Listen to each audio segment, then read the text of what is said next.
சவுக்கு சங்கரை குண்டர் சட்டத்தில் அடைத்த உத்தரவை மறுபரிசீலனை செய்த அறிவுரை கழகம் அதனை ஏற்றுக்கொள்ளவில்லை. இதனால் குண்டர் சட்டத்தை திரும்ப பெற்றுக் கொள்கிறோம் என தமிழக அரசு உச்சநீதிமன்றத்தில் கூறிய நிலையில் யூடியூபர் சவுக்கு சங்கர் மீதான இரண்டாவது குண்டர் சட்டத்தையும் ரத்து செய்து அவரை பிணையில் விடுவிக்க தமிழக அரசுக்கு உச்சநீதிமன்றம் உத்தரவிட்டது. தீர்ப்பை வழங்கிவிட்டு எழுந்த நீதிபதிகள், நீங்களாக இதை ரத்து செய்யாமல் இருந்திருந்தால் நாங்கள் என்ன செய்திருப்போம் தெரியுமா என ஆள்காட்டி விரலை உயர்த்தி தமிழக அரசை கடுமையாக எச்சரித்தனர். இதைத் தொடர்ந்து நேற்று இரவு சங்கர் ஜாமீனில் வெளியே வந்தார். It was not necessary for the Lordship to sit because we have passed an order revoking the detention. Advisory board is over. The advisory board has said that there is no sufficient cause to continue with the detention. So today on 25th of September, we have passed an order, in the light of the opinion of the advisory board, detention is revoked. Take down. Mr. Mukul Rautji and Mr. Siddharth Luthra, learned senior counsel, appearing for the state of Tamil Nadu, upon instructions, made a statement that the advisory board has opined that the Indian order of detention be revoked. Acting on the opinion of the advisory board, the state has revoked order of detention. Today. That is on this day. 25th. We'll keep the copy, we'll tender the copy in the past. So you must have released him. But we just done it, but we'll release that. Let him be released today only. So say in the next Unless in any other case. in view of the aforesaid, the detainee so and so name shall be released forthwith, if not required in any other case. Lordship please. Not I've got the The order. petition is disposed of in view of the aforesaid statement made by the learned Senate. It will. Thank you. Sorry for telling us that we have to. I'm so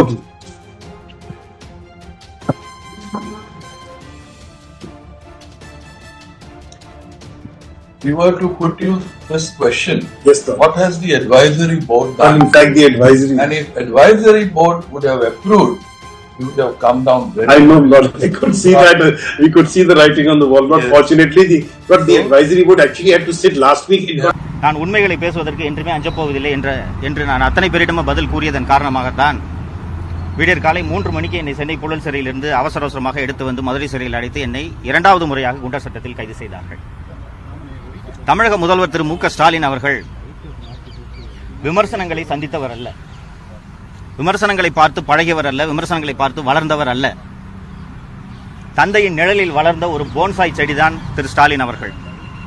பணியில் இருக்கும் அரசு ஊழியர் இறந்தால் கருணை அடிப்படையில் வேலை தருவது போலத்தான் திமுகவின் தலைவராகி இருக்கிறார் திராவிட முன்னேற்ற கழகத்தின் தலைவர் திரு மு.க. ஸ்டாலின் அவர்கள். அதுபோலத்தான் தமிழகத்தின் முதல்வராகவும் இவர் ஆகியிருக்கிறார்.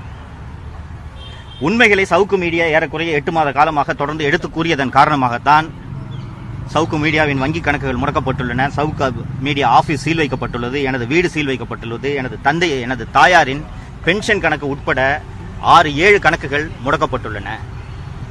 நாட்டில் இன்று நடக்கும் உண்மைகள் எந்த வகையிலும் வெளியே வந்துவிடக் கூடாது என்பதில் தமிழக முதல்வர் மற்றும் அவரது மகன் திரு உதயநிதி ஆகியோர் மிக கவனமாக இருக்கின்றனர். சமீபத்தில் கள்ளக்குறிச்சியில் 66 பேர் கள்ளச்சாராயம் குடித்து இறந்தது உங்களுக்கு அத்தனை பேருக்கும் நினைவிருக்கும். அந்த வழக்கு விசாரணையை சிபிஐ விசாரணைக்கு மாற்ற வேண்டும் என்று பல்வேறு வழக்குகள் தொடரப்பட்டு அந்த வழக்கு நீதிமன்ற விசாரணையில் இருந்து வருவதும் உங்களுக்கு தெரியும்.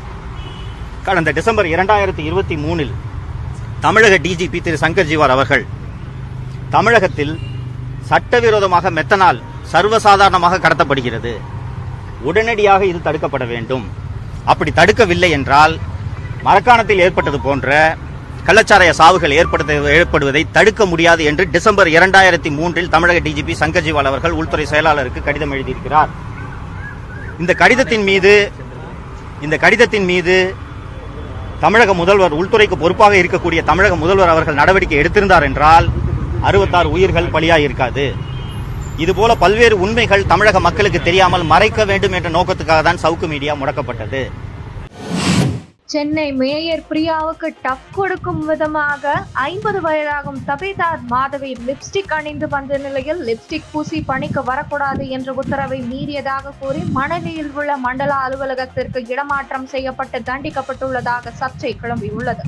உங்கள் லிப்ஸ்டிக்கும் மேடம் லிப்ஸ்டிக்கும் ஒரே ஈக்குவலா இருக்கு, நீங்க இந்த மாதிரி போடக்கூடாது என தன்னிடம் கூறப்பட்டதாக தனியார் தொலைக்காட்சிக்கு தந்த பேட்டியில் மாதவி குமுறியுள்ளார். ஒரு கட்சி ஆட்சியை பிடிப்பதற்கு கூட்டணியின் மற்ற கட்சிகளின் பங்கு இருக்கும்போது அதிகாரத்தில் ஏன் பங்கு தரக்கூடாது? ஆந்திராவில் சந்திரபாபு அப்படி பங்கு கொடுத்திருக்கிறாரே என்று விசிக துணை பொதுச் செயலாளர் ஆதவ் அர்ஜுனா கேள்வி எழுப்பிய நிலையில் அது பற்றி விசிக தலைவர் திருமாவளவனிடம் செய்தியாளர்கள் கேள்வி எழுப்பினர். அப்போது விசிக கூட்டணி உறவில் எந்த விரிசலும் உரசலும் இல்லை, விரிசல் ஏற்பட வாய்ப்பும் இல்லை என தெரிவித்த திருமாவளவன், என்னுடைய ஊடக பக்கத்தில் ஆட்சியில் பங்கு அதிகாரத்தில் பங்கு எனும் சிறிய வீடியோ விவாதத்திற்கு இடமாகிவிட்டது. திமுக விசிக உறவில் எந்த சிக்கலும் எழாது, எழுவதற்கு வாய்ப்பும் இல்லை என கூறினார்.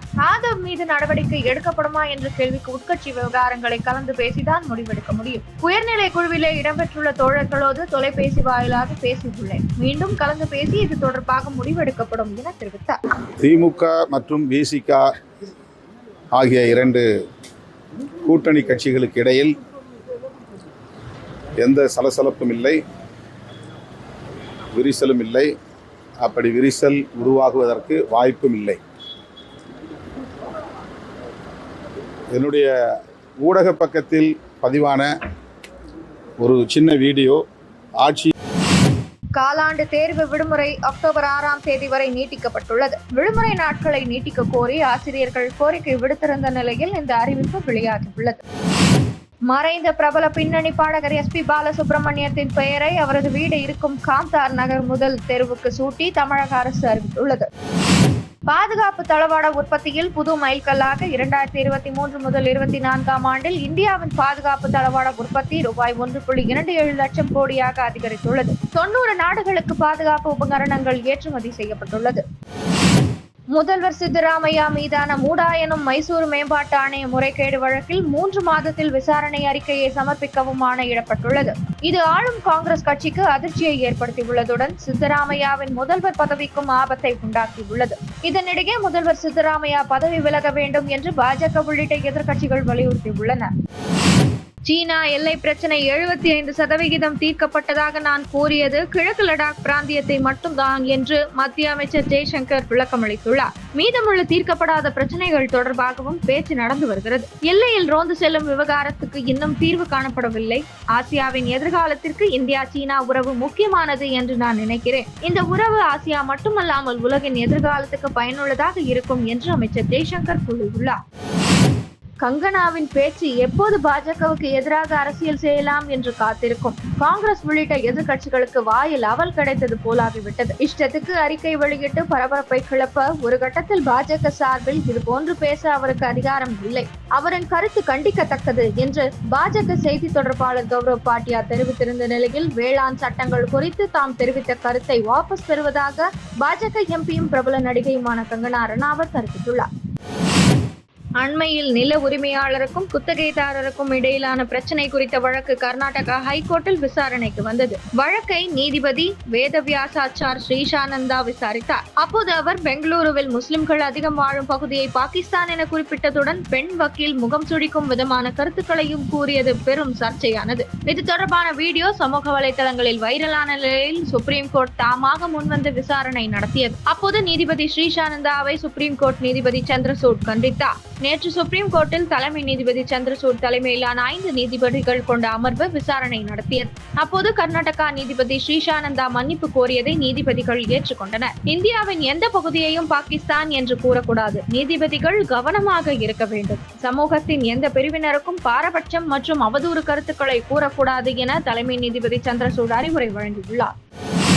சவுதி அரேபிய அரசுக்கு எதிராக கருத்து தெரிவித்த ஓய்வு பெற்ற ஆசிரியருக்கு 30 ஆண்டு சிறை தண்டனை விதித்து சவுதி கோர்ட் அதிரடி உத்தரவிட்டுள்ளது. முகமது அல் காம்தி என்பவர் சவுதி அரேபியாவில் ஓய்வு பெற்ற ஆசிரியர் ஆவார். இவர் வெறும் 9 ஃபாலோயர்களை கொண்ட தனது எக்ஸ் தள பக்கத்தில் அரசுக்கு எதிராகவும் தீவிரவாத கொள்கைகளுக்கு ஆதரவாகவும் கருத்து பதிவிட்டு வந்தார். இதன் அடிப்படையில் கடந்த 2022ஆம் ஆண்டு ஜூன் மாதம் கைது செய்யப்பட்டார். அதன் பிறகு சரியாக 1 வருடத்தில் காம்திக்கு தூக்கு தண்டனை விதித்து சவுதி கோர்ட் தீர்ப்பளித்திருந்தது. தனக்கு விதிக்கப்பட்ட தூக்கு தண்டனையை தண்டனையை எதிர்த்து மேல்முறையீடு செய்யப்பட்டது. அதனை விசாரித்த கோர்ட் கடந்த ஆகஸ்ட் மாதம் தூக்கு தண்டனையை ரத்து செய்தது. இந்த நிலையில் ஓய்வு பெற்ற ஆசிரியருக்கு 30 ஆண்டு சிறை தண்டனை விதித்து சவுதி கோர்ட் அதிரடி உத்தரவிட்டுள்ளது. இதே வழக்கில் அவரது சகோதரர் ஆசாத் அல் காம்திக்கு 20 ஆண்டுகள் சிறை தண்டனை விதித்தும் உத்தரவு பிறப்பிக்கப்பட்டுள்ளது. இந்நிலையில் இந்திய அரசுக்கும் இந்தியாவிற்கும் எதிராக வெளிநாடுகளில் பேசும் காங்கிரஸ் கட்சி உறுப்பினர்களுக்கு என்ன தண்டனை கொடுப்பது என சமூக வலைதளங்களில் கேள்வி எழுப்பியுள்ளனர் நெட்டிசன்கள். அமெரிக்கா நியூயார்க்கில் ஐநா பொதுசபை கூட்டத்தொடரில் பங்கேற்க வந்தபோது வங்கதேச அரசின் இடைக்கால தலைவர் முகமது யூனுஸ் மற்றும் அமெரிக்க அதிபர் ஜோ பைடனும் சந்தித்து பேசினர். அப்போது மாணவர்கள் தங்கள் நாட்டிற்காக இவ்வளவு தியாகம் செய்ய முடிந்தால் அவர்களுக்கு இன்னும் அதிகமாக செய்ய வேண்டும். வங்கதேச இடைக்கால அரசிற்கு அமெரிக்கா முழு ஆதரவு வழங்கும் என பைடன் உறுதியளித்தார். ஹாங்சூ ஓபன் டென்னிஸில் இந்தியாவின் ஜீவன் நெடுஞ்செழியன், விஜய் சுந்தர் பிரசாந்த் ஜோடி சாம்பியன் பட்டம் வென்றனர். சீனாவில் ஹாங்சூ ஓபன் டென்னிஸ் தொடர் நடக்கிறது. இதன் இரட்டையர் பிரிவு ஃபைனலில் இந்தியாவின் ஜீவன் நெடுஞ்செழியன், விஜய் சுந்தர் பிரசாந்த் ஜோடி ஜெர்மனியின் கான்ஸ்டன்டின் ஹென்ரிக் ஜெஃபென்ஸ் ஜோடியை எதிர்கொண்டது. முதல் செட்டை இந்திய ஜோடி 4-6 என இழந்தது. இரண்டாவது செட் டை பிரேக்கர் வரை சென்றது. இதை இந்திய ஜோடி 7-6 என வசப்படுத்தியது. வெற்றியாளரை முடிவு செய்ய நடந்த சூப்பர் டை பிரேக்கரில் 10-7 என இந்திய ஜோடி அசத்தியது. 1 மணி நேரம் 51 நிமிடம் நடந்த போட்டியின் முடிவில் இந்திய ஜோடி 4-6, 7-6, 10-7 என்ற கணக்கில் வெற்றி பெற்று சாம்பியன் ஆனது.